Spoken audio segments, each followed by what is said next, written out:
POSEIDON project is an EU-funded project that lasted 2 years and focused on enhancing the resilience of the supply chain of European seaports to the infiltration of corruption as an enabler of organized crime. We at Finance is Safe were proud to be coordinating this project, which helped understand the vulnerabilities that exist in the supply chain of European seaports and foster the exchange of information across port sector stakeholders on the practices that they are implementing at a variety of levels on how to address and tackle these vulnerabilities. We're here today at the Hamburg Port Authority for our final event, where we brought together more than 50 stakeholders from law enforcement, customs, NGOs, media, to discuss the results of the project, but also to look ahead at the way forward to enhance the resilience of our ports.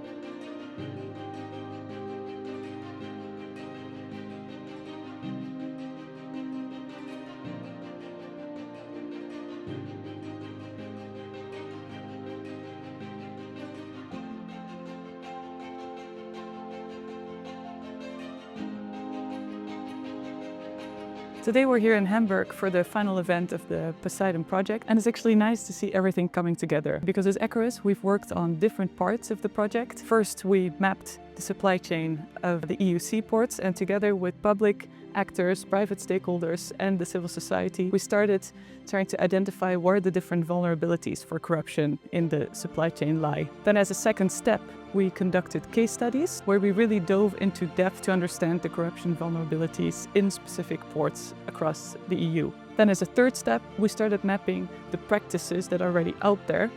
targeted at anti-corruption in the EU. Ultimately, this led us to develop the recommendation for EU standards for integrity in seaports and the interactive dashboards where stakeholders can browse across the good practices that we identified.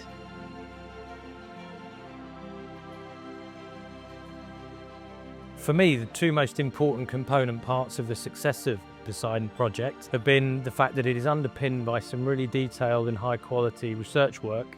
and it's also brought together a diverse set of stakeholders such as the private sector, law enforcement, academia and public policy makers.